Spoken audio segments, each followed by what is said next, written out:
All right, something I've been working on a little bit, a new one, is this 9-week thing now I want to share. It's the multi-six figure agent. I looked at taking 20 years of experience, like what makes agents have multi-six figures net income each year and what doesn't. And really we broke it to 9 different weeks of 9 different pieces.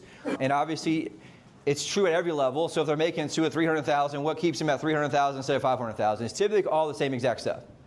And they broke it down basically week by week. Number 1, right, multi-six figure agent mindset. Number 2, multi-six figure schedule. Number 3, multi-six figure lead sources that are working, how to obviously work them. Number 4, 6-figure conversion and follow-up. Week 5, 6-figure buyer process. Week 6, 6-figure seller process. Week 7, objection handling. Week 8, closing commitment. Week 9, lifetime value referrals and client retention. We'll break that down, right? This week's week 1. So week 1, this week comes down. What do you guys think the single most important thing that separates people at the top of the list and the bottom of the list? Close. Close. It is what it is. It's very true. So what is the difference? What's the word I'm looking for? Identity, 100%. Right? So this is obviously the multi-six figure mindset. The number one thing that separates everyone is identity. And you also ask why. Why do you think that is? They just don't think it's possible or they're comfortable being the bottom, right? But here's the crazy part. I built this out so that even if you're at the top of the list, I was showing you what's stuck today. Because I've watched it. People get to the top, and what do they tend to do? Get stuck, and hit the ceiling. What keeps them at the ceiling, I'll show you kind of through that process. I taught this a lot. I've been through it multiple times. I've hit it, right? Still hit it sometimes, right? And so you got to be able to go back through it and go through it. But the most important part about that comes down to identity. And so what does that mean, think? What's the identity piece mean? You got to put it into one simple sentence. What does that mean? How you see yourself, right? Particularly in the frame of what? Results, right? If I believe myself as being number 1, what happens when I'm number 3? You got pissed, right? That's what happens because the identity becomes the person that what? The wins, right? And so the person at number 1 is sick and they couldn't stand to be number 5 or the bottom. Does that make sense? And so the good news is, guess what everybody can do? Change your identity, right? You can improve your identity. And so the one thing that's important, what you guys look at, is that identity becomes before activity. Identity becomes before activity. What does that mean? I spent a lot of time on this too because it's a class. I want to teach new people too and people that are here. Identity before activity. What does that mean? So your identity of who you believe yourself to be and what you believe possible, guess what it determines? Your activity and what you actually do. So if I feel like I'm a mid-range person or a mid-level person, guess what I tend to do? Mid-range activities. And so that's the problem. A lot of times people want to do the other part first, then the belief doesn't back it up, and what do they tend to do? Go right back down to mid-range activity. Does that make sense? Also, the skill set's not there, so they start doing a little bit more. How much try to be like someone, they feel defeated, and what do? Go right back to their comfort zone. Does that make sense? And so the one thing I want you guys to really focus on and say, how do I get to the next level for myself, is identity. Same exact reason that people are stuck, right? For example, let's say I sold 100 houses in a year. I get 100 houses a year, I feel stuck, right? What's stuck there is not the actual activity. What's stuck there? The identity of who I am. Same thing with me, right? As a team leader, when I first got in the business, I wanted to sell 500 homes a year. You know why? Craig Proctor sold 500 homes a year. Back then, it was like impossible, right? We did that. We sold 800, but a lot of times we tend to creep back because I didn't focus as much on recruiting and other things, and so it came right back to the identity of what? 500 house a year team, which is right where we ended up last year. It's crazy how that works, right? And so you have to build out the identity first.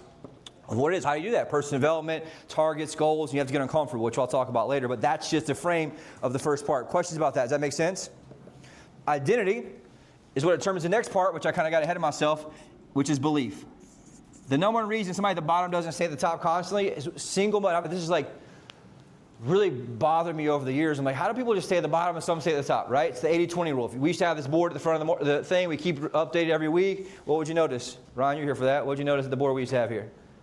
Same people always at the bottom, same people always at the top. Same at the bottom always had the same problems going on outside of work. People at the top didn't have problems going on outside of work. Even though they actually did, they didn't let it take them off. Does that make sense?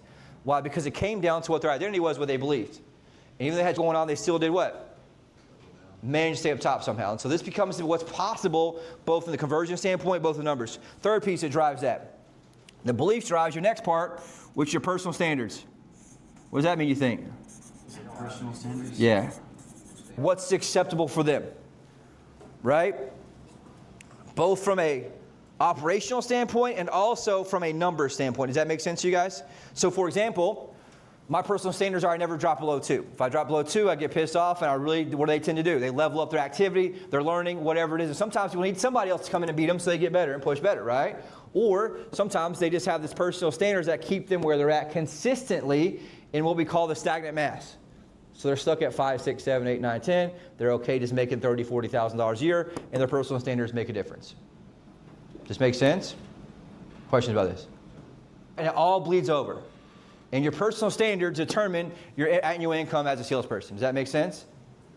Like, I'm trying to figure out how to say it without saying.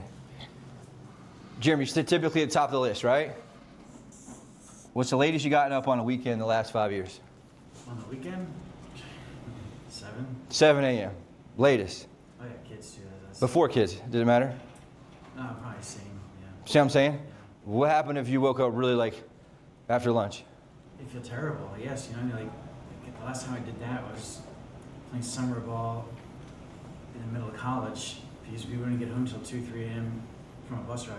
And that's a justifiable reason, right? Mm-hmm. And so that comes down to what? Personal standards. And I was talking to somebody this weekend about that. But hey, you got to have higher personal standards. You want higher results, right? Because that's just when clients want to talk to you in the morning, 9 o'clock, 10 o'clock, 11 o'clock, 12 o'clock. Right? You have to be able to get them and be that part, but that's why somebody's at the top, because guess what? Saturday morning, Jeremy's waking up at 7 a.m. Getting done, answering emails, calling people, because that compounds over time based on what? Personal standards. You guys with me on this? And so if I'm not getting the result I want, what do I need to look at first? Personal standards. You guys with me on this? How I show up, when I show up, my huddle attendance, my dial count, my appointment count, all that stuff matters based on what? Personal standards. You guys with me on this? That leads to the next part.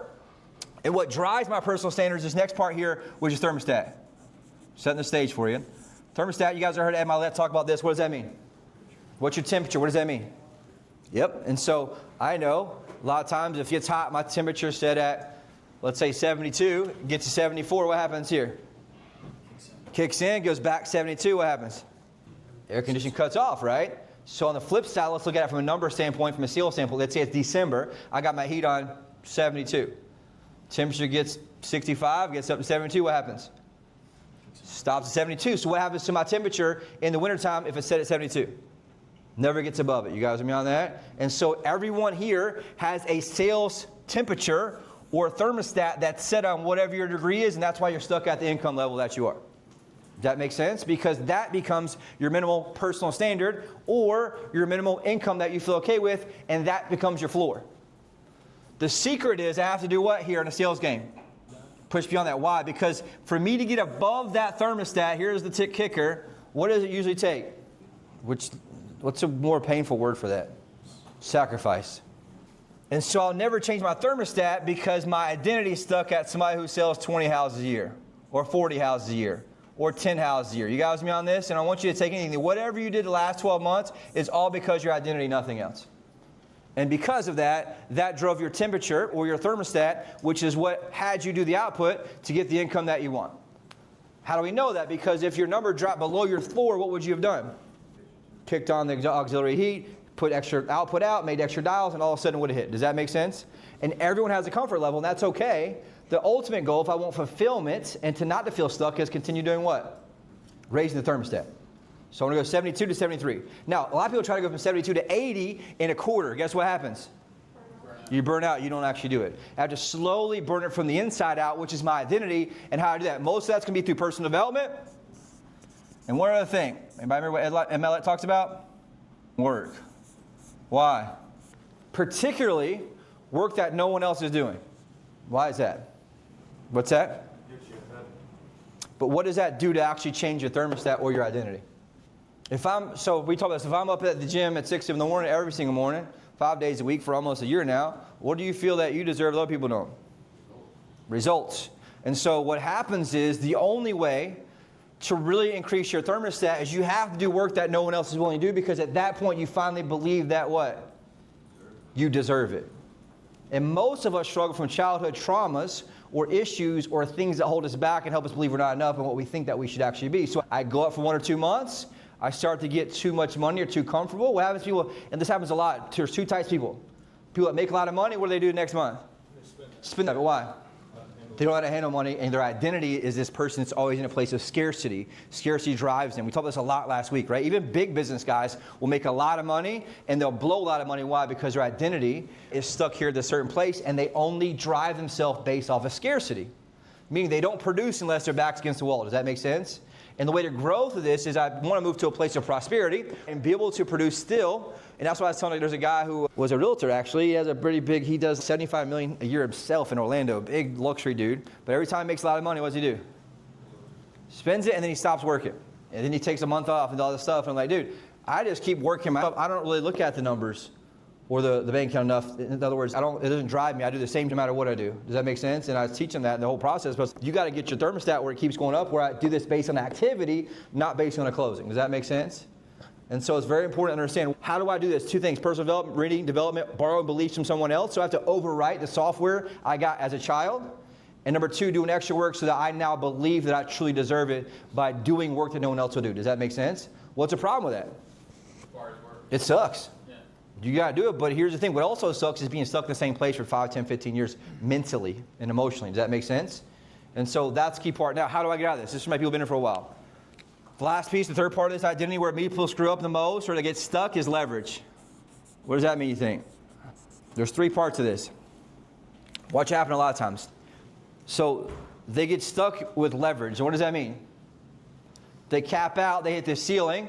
So everyone has a floor, everyone has a ceiling. They push hard to the ceiling, they red line, get worn out, and then what happens? They get stuck, they get burned out. It's not worth the sacrifice. Does that make sense? And so the only way to sustain that is to find this thing called leverage. There's 3 ways to leverage, right? Number 1 way to have leverage is the items that you do, meaning what? That's level 1. People that are doing a lot here, been here for a while, probably. That's like making sure I do the right things every single day. That means I focus on booking appointments. I focus on making the dials. I do the right things that move the actual needle. For example, if I have 10 pending, I don't really give it about small home inspection issues. I don't really respond to anything before 11 o'clock. Why? Because I know how important it is to keep my pipeline going, and the other stuff works itself out. Does that make sense? That's a maturity level that comes through leverage that I build as my identity comes. And I realize if I don't do the right things to keep 10 pending deals, the other doesn't matter. Does that make sense? And the more confidence I have, the more certainty I have, the more deals stay together. With me on this? And so that's what allows me to focus on the right things as far as items. Second part here is systems. This is where people start to fall off, even my top people. So systems, what does that mean, you think? So how do I create leverage to not have to do the same thing over and over? This is task-oriented or follow-up-oriented. These are things like, have my tags super optimized in the CRM? See, it's a lot in the buy side, right? Do I have my tags optimized so I just log into the CRM, I know who to call, and I call the same people every single time based on my list I have set up? Right? My hots, my nails, everybody's tagged as a client, right? Or am I spending my time searching, finding stuff every day, wasting hours and hours every single week trying to find the right people to call? You guys with me on this? Or do I have the people who are falling through the cracks who are not necessarily identified to be the best ones? Does that make sense? Or I'm not using AI and automations to help me automate my follow-up and have it be able to convert much higher. Does that make sense, you guys? And so, an example is I'll show you guys something I came up with like last night. You can take a 16-minute phone call, Joe and Sierra, and put it into ChatGPT and have it create an entire PowerPoint for that person and their exact system and their exact problem that you have, and you can show them the PowerPoint when you're face-to-face. Make sense? That's an example of what? Leverage with systems, right? Third piece, this is the most that everybody gets stuck, my top producers get stuck at, is leverage with people. And that's the ability to what? Delegate. See, there's a lot in the buyer team. They refuse to let things go, so what happens?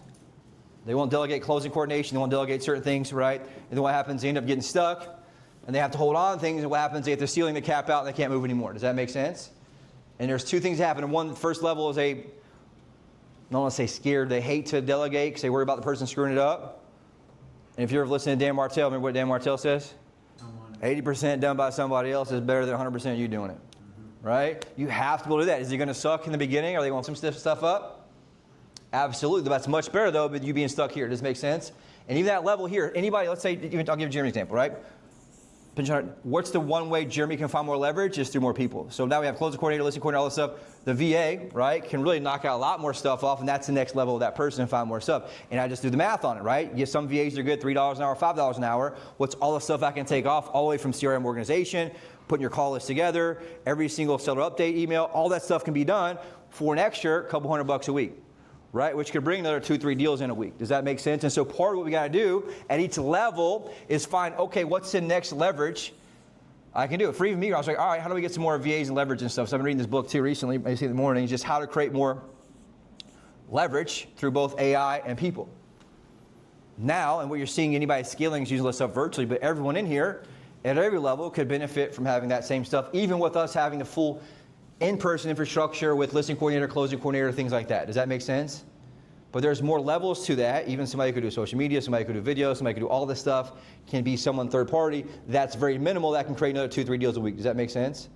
And so that's where each person's stuck at. And so what I have to do at every level is investigate what's my ceiling that's stopping me from a production standpoint, because we have all the leads, all the processes, all the conversion tools in terms of presentation scripts and like that. The biggest thing that holds everybody back is where people get stuck at the top.